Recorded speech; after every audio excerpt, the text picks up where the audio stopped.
in our society, there are a lot of issues needed to be discussed. No matter what it is, we cannot help but be concerned and somehow try to solve these issues on our own. But here on Point Taken, it is your chance for your voices to be heard as we listen and create discussions out of your opinions. I'm Alisa Artonio.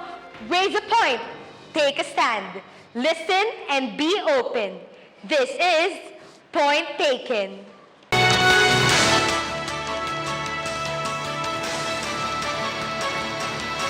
Good day and welcome to Point Taken. To start our discussion, let us welcome our guests for today. First, we have the spinner of the noontime show, Eat Bulaga, DJ Justin Tupaya. Second, we have the admin of Aldab Nation on Twitter. And lastly, Ms. Hayes Belaminde. For the past months, a lot of topics have been trending online, whether be it local or worldwide. The Filipinos are known to be very participative in these discussions. Since we are known to be the social networking capital of the world, the question is, what happens after a topic becomes a trend? Would it fade away, die, or lead into a phenomenon? To open our discussions, we will flash a word and then you guys are going to say your thoughts about it and give us a brief explanation about it. This is Uno por Uno.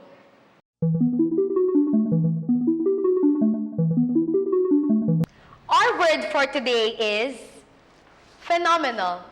So what comes into your mind upon hearing this? Let's start with you first. Aldab. Aldab. Kayo po, Sir Justin. Kakaiba. Extraordinary. Extraordinary. Thank you so much for participating. That was just one of the words and it was very nice hearing your answers. Phenomenal is such a big word. It is an extraordinary topic that everyone's talking about. It can make some go crazy, and especially those who are hooked into one. We can all see that one word does not only have a single definition for each of us, and one issue does not trigger only one opinion. We have heard the opinions of our three guests, and when we come back, more points on phenomenal will be raised here on Point Taken.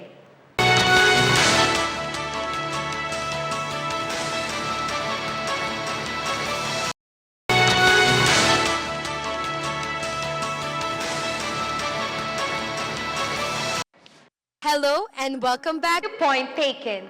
In just a word, we've heard various opinions and opened a discussion that will raise our awareness about today's issue. Before the break, our guests let us know what were their thoughts about the word phenomenon. To further continue the discussion, we have presented the word phenomenal to some Thomasians, And they formulated intelligent questions for you to answer.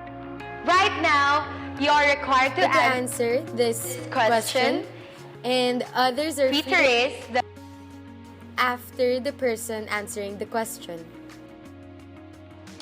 this This is Focal Point.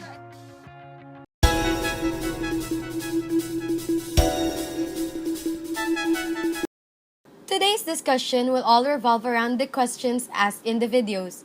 So aside from you, our guests, there are other Thomasians who want to join our discussion. To help us gather questions, here is Miguel Mamalateo. Miguel? This is Miguel Mamalateo, and I am here at the Plaza Mayor to ask people what they want to know from our guests. Let's go and find out. I am here with Renzo Lapitan from the Faculty of Engineering, and he has another question for the guests in our studio. Renzo?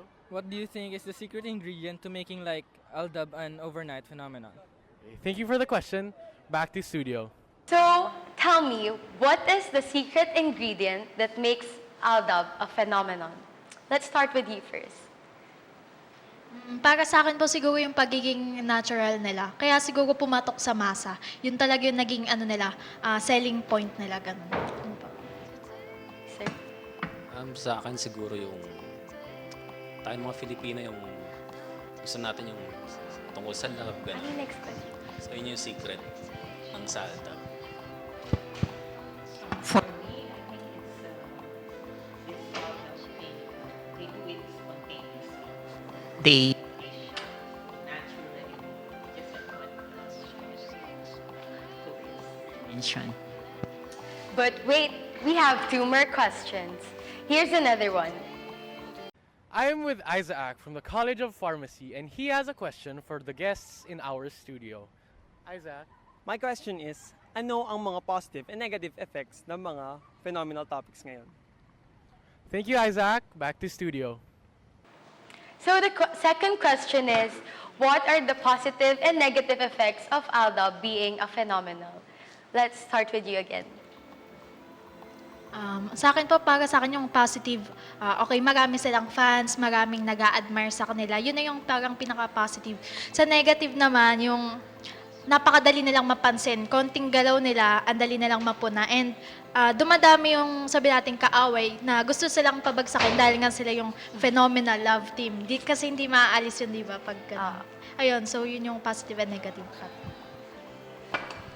Sa akin yung positive, lalo na kay ano ba, sa Kalye Serye, yung kay Lola ni Dora, yung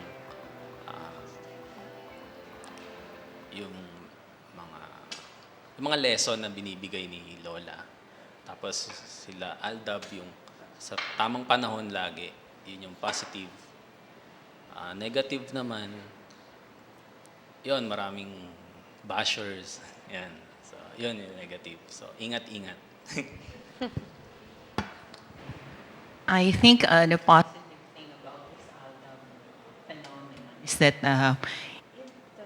it's purely entertaining. It elicits good laugh from viewers, televiewers.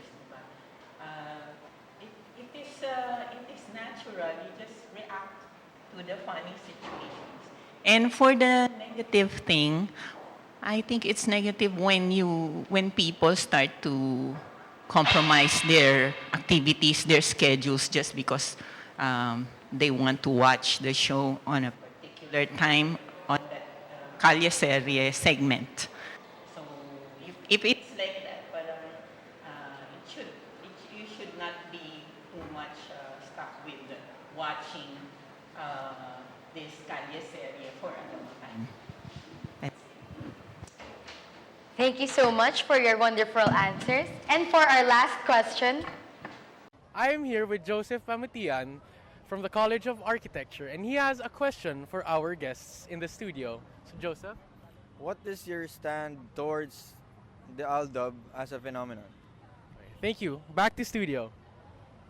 for the last question, what is your stand about ALDA being a phenomenon? Let's start with you, ma'am, first.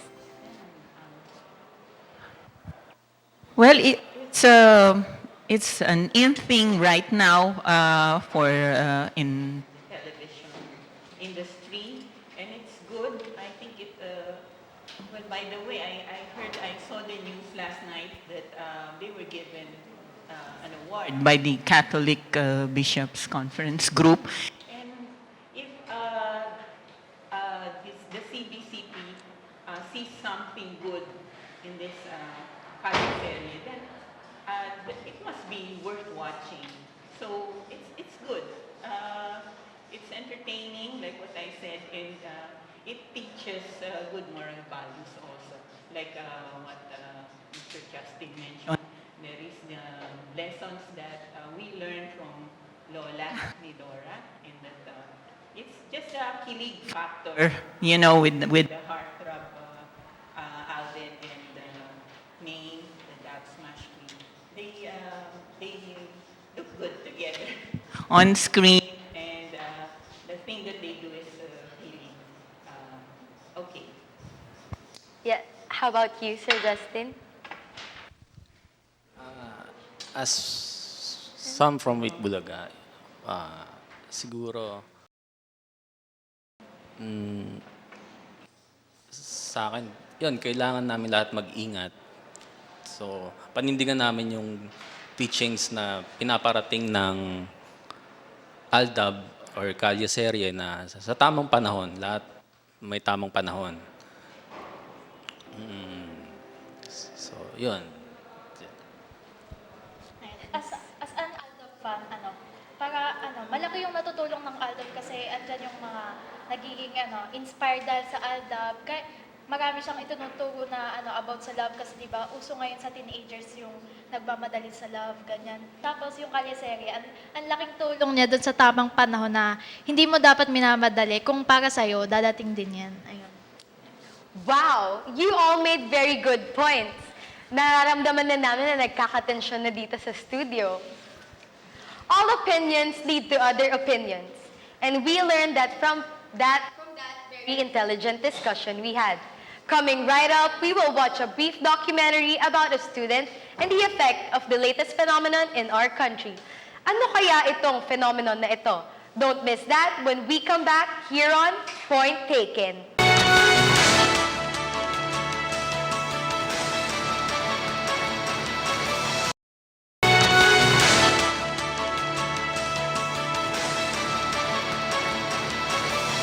Welcome back to Point Taken. Previously, our guests told us what they thought about the word phenomenal and answered some questions we gathered from Thomasians about this word. There are, of course, different opinions about this topic, but we surely learned something from everyone here. Talking about phenomenons, we all heard this latest phenomenon today, the Aldab phenomenon. Just recently, Twitter executives confirmed that it is now a global phenomenon with a trend peak of 43,000 tweets per minute and gathering a total tweet count of 26 million tweets. Now that really is a trending topic. Let's find out more about this here on Final Take.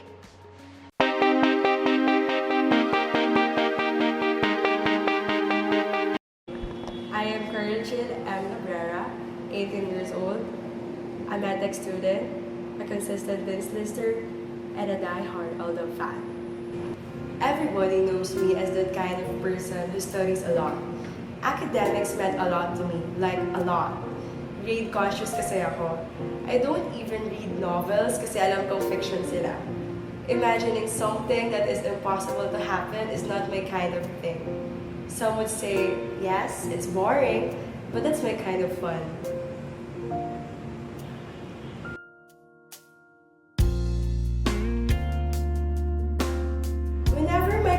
Sa barkada, talagang sumisingit ko yung akats. Like, nag-revolve lang yung buhay ko sa studies talaga. I can't even imagine myself fangirling pa nga kasi sobrang dalang lang ako manood ng TV. Which means, hindi ako susubaybay sa kahit anong mga teleserye. And fangirling sa mga love teams, that's so not me. I see no sense kasi sa mga teleserye and love teams. Like, ano bang mangyayari? Papakiligin ka lang naman nila, papaasahin sa mga fairy tale na love life, and then that's that. Hindi naman tataas yung grade mo dun eh. But then, sabi nga nila, in our world full of uncertainties, there is one thing that is certain, and that is change. Feelings change, people change, my routine changed. There's this one time, I think it's Saturday, sometime in July, na sobrang nabore ako. Since bakasyon yun, wala akong magawa. Wala akong maaral. So, binuksan ko yung TV and then sakto, Itbulaga, yung palabas. While watching, I noticed an unfamiliar face. People call her E02, so I watched her closely. I was really confused that time kung bakit hindi siya nagsasalita. Puro dog smash kasi yung ginagawa niya. And I must admit, she's really funny at the same time amusing to watch. I researched about this kalyeserye thing. I must confess, now, sana akong die-hard Aldab fan. I'll love you. I'll love you. I'll love you. One night, my friend told me that we're gonna watch down Itbulaga sa Broadway, as in live. No words can express how excited I was that time. Like, wow, for the first time forever, nakita ko na yung ultimate bae, yung ultimate crush ko. Hindi lang sa TV, kundi sa personal na. Actually, nung nalaman ko na pupunta tayo sa Broadway, siya lang yung naisip kong artista na gusto ko talagang makita. I mean, iba kasi sa pakiramdam kapag makita mo ng personal yung crush mo, heaven talaga. Then, that day came and I saw Alden. Unfortunately, from afar lang. But hey, sobrang swerte ko na. Kasi nga, you know, very rare lang yung opportunity na mangyari yun. Siya lang talaga yung tinitigan ko, buong oras na yun. As in, alam mo yun, sobrang pogi niya. Siya yung perfect example ng gwapo na kahit malayo pa, alam mo, may dating. Ang lakas ng karisma, sobra.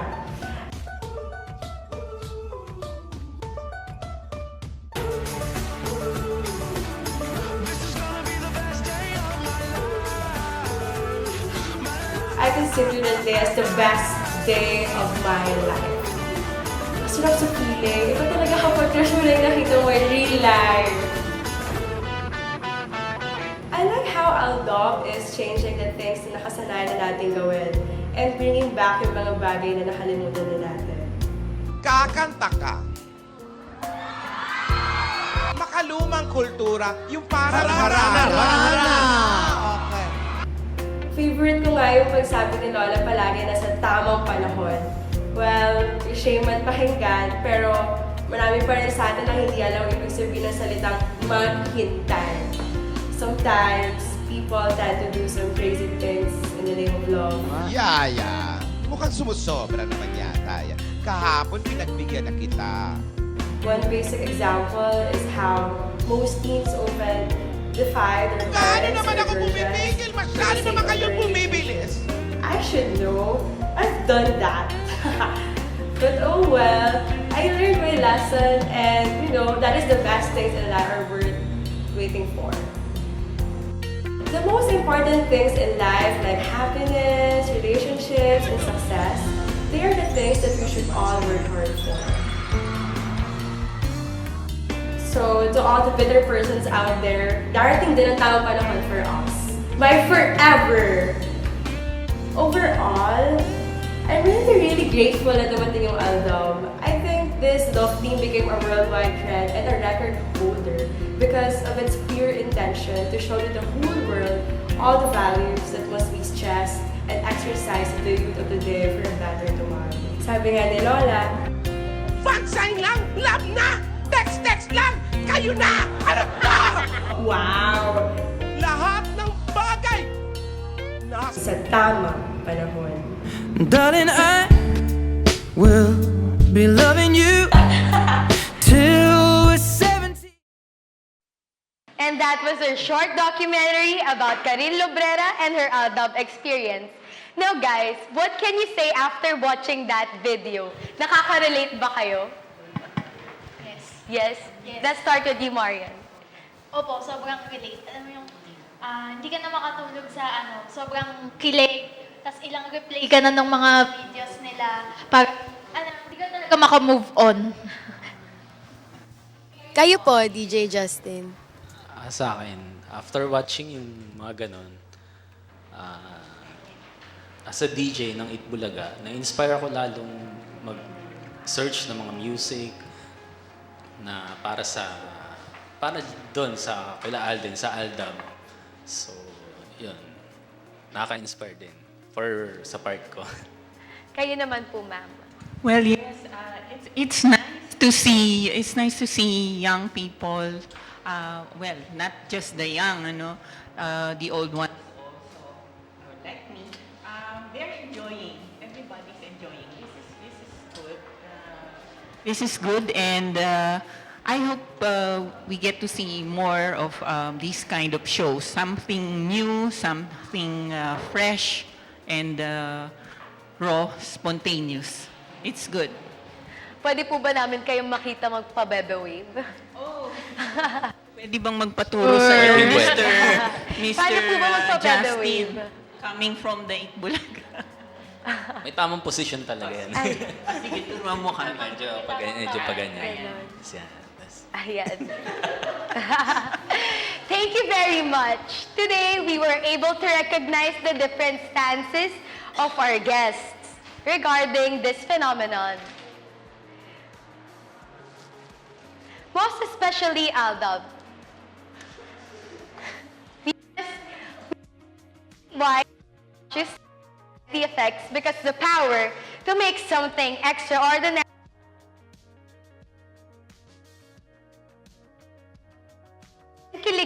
after. These phenomena should not. We should go deeper and find its relevance and essence in our lives, in our values, and our society. How does affect E02? Raise a point. Take a stand. Listen. And be open. This has been Point taken.